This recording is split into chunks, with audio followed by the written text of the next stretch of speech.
All righty, everyone. U.S. tech workers are in the house. You did it.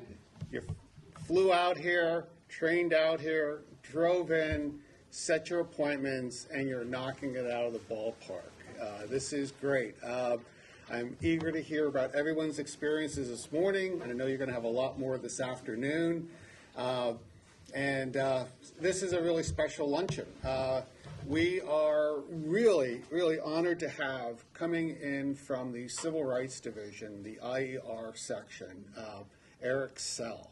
I'm going to read here Eric's bio. I'll bring it right up here. But the important thing to know about the work that Eric and his colleagues are doing, they work for Harmeet Dillon, who has just been an absolute tiger in going after actual abuses, things like advertising discrimination, country of origin discrimination, on how it impacts people's employment, in particular tech workers, and dealing with, companies that think that we are expensive, undeserving, and expendable. So it's great to see someone, a group of people who are just dedicated to serving Americans. And it wasn't always that way.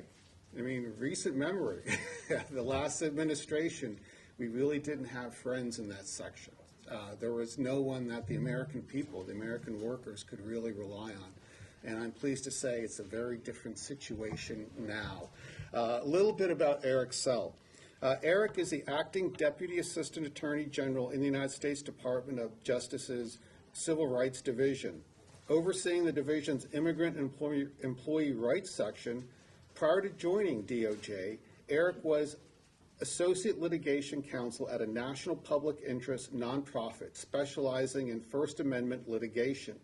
He served as a law clerk to Judge Lauren A. Smith on the United States Court of Federal Claims and has held senior positions in the Montana Department of Justice, the Montana Public Service Commission, and Montana Legislature. He earned a Bachelor of Arts degree from the University of Montana and a Juris Doctor degree from American University Washington College of Law. Everyone, join me in welcoming Eric.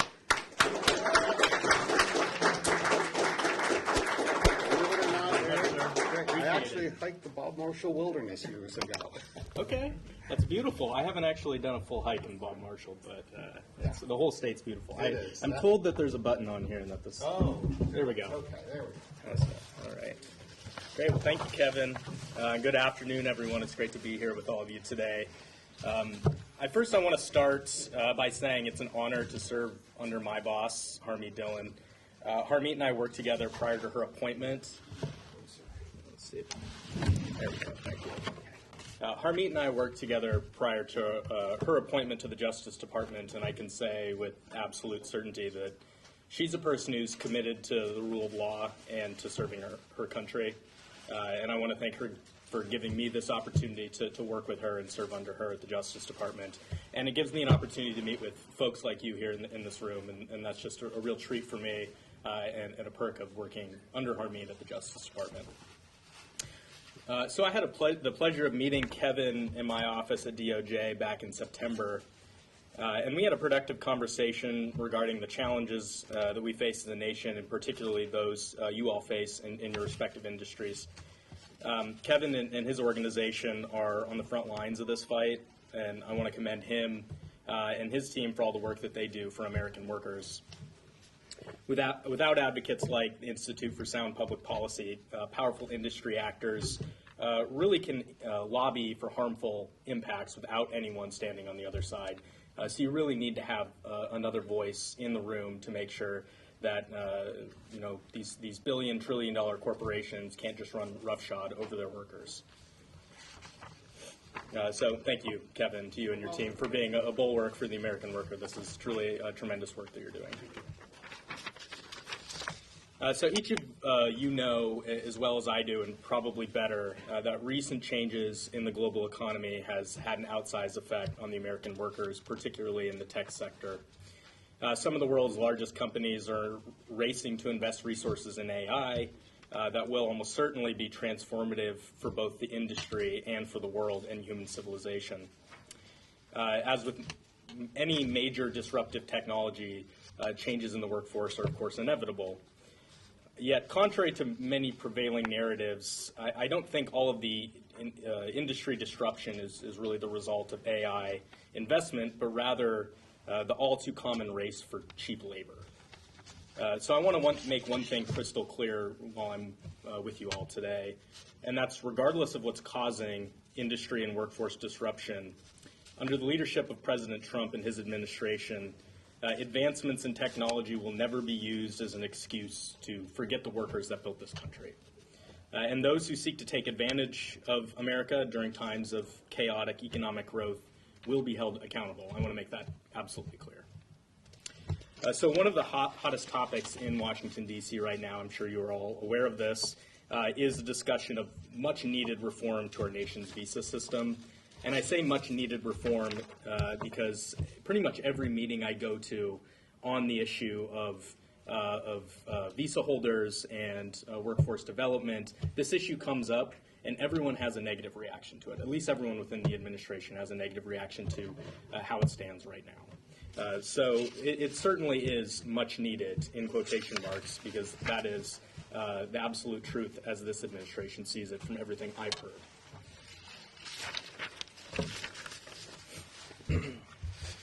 So in the past several months and beyond, some of the nation's largest employers in the tech sector have announced mass layoffs of their existing employees, many of which are U.S. citizens. I don't know, some of you in this room may have been subject to that. And based on this publicly available information that's out there, it's hard to view their simultaneous application for additional visas to bring folks in from other countries as anything other than an effort to find cheap labor, cheaper than the American workers that they had working for them. This administration, perhaps more than any other administration in our nation's history, I believe, is dedicated to protecting the U.S. worker and ensuring that American employers cannot cast aside their dedicated employees for foreigners for no other reason than a quick shot of adrenaline to the corporate bottom line. Yet that appears to be what's happening right now all over the country and around the world. So at the Civil Rights Division, our role in this fight is limited, but it is important. We enforce federal law that prohibits employers from discriminating against U.S. workers in favor of foreign visa holders.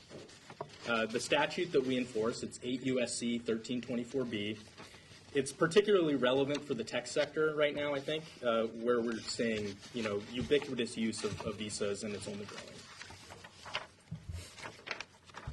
Well, one of the challenges we face as enforcers of federal law is that this statute also prohibits discrimination against visa holders as well. When Congress enacted the statute, they drafted it symmetrically, so employers couldn't discriminate against U.S. citizens, but they also couldn't discriminate against visa holders as well. Our enforcement obligations are to kind of walk that fine line in both protecting U.S. citizens and American workers while also having a statutory obligation to ensure that visa holders themselves aren't discriminated against. And while there may be policy discussions for where we should focus our time and resources, it is a statutory obligation that we have to enforce this symmetrically. I'll say that we do have some discretion, though, at the Justice Department in picking our investigation targets and focusing on where we think there is a need for enforcement actions. And right now, that is very much in favor of protecting the American worker and not focusing so much on the other way that the statute can be enforced. So these large employers who are sophisticated and should know better that they can't discriminate against American workers in favor of visa holders, those are our primary targets. We are going after the whales. We are going after the big fish here. They're the ones who have sophisticated legal counsel, law firms on retainer who know what the law requires and know what it prohibits, and if they're flouting the law, then that's a slap in the face to the Justice Department, to the people of this country, and to the American workers who are suffering because of it. So there are enforcement resources aren't limitless, we are working aggressively to identify all these potential violations of federal law, open investigations, and hold employers accountable through enforcement actions or through resolution agreements that end the wrongdoing. We're aggressive in ensuring that employers pay monetary fines that the statute authorizes, and when appropriate, back pay to workers who are affected by it. Those are all tools that are in our toolbox, and we're looking to deploy those to the benefit of workers who've been affected by violations of federal law. Earlier this year, we announced 2 settlements with some tech staffing firms who were violating the statute by discriminating against American workers, U.S. workers, in favor of visa holders. And I'm pleased to say that as a part of these settlements, we were successful in obtaining these monetary fines and some major policy reforms within the companies to ensure that they don't continue discriminating against U.S. workers. And this also includes a reporting obligation to the Justice Department, so we have some oversight over them to make sure that they're not doing anything nefarious and behind the scenes.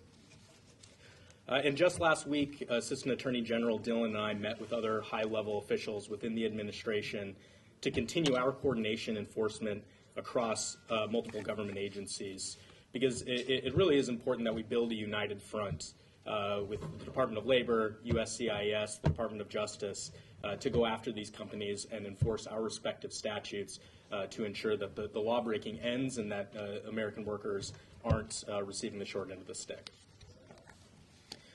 So we have powerful enforcement tools at DOJ, but again, our role is narrow, and much of the discussion that I see in D.C. around visa reform is a policy debate, much of which we don't have the authority, at least not unilaterally at the DOJ, to initiate on our own and to effectuate.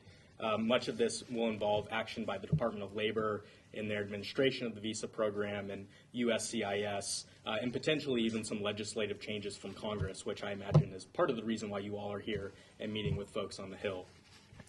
But with our expertise and platform, our team at the Department of Justice is committed to working with all these stakeholders to advance policy reforms that protect American workers from the importation of unnecessary foreign labor.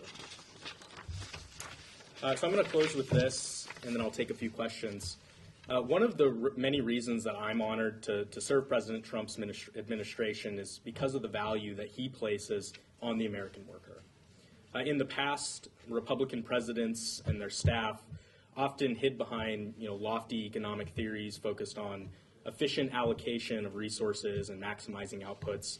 But these Hayekian theories that is so often defined conservative policy agendas, it has major blind spots.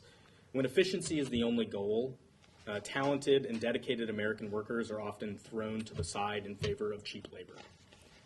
And while this might look good on balance sheets in the near term, we believe it's unhealthy and harmful to those responsible for these firms' initial success. American workers are talented, you're creative, hardworking, and dedicated to building something better for future generations. And we must harness these attributes and enable our nation's workforce to continue pursuing American greatness. It's an honor to serve under President Trump, Attorney General Bondi, and Assistant AG Dillon in this fight. And I want to thank all of you for your time and the opportunity to speak with you, and thank you for all the work that you do. Questions? Yes.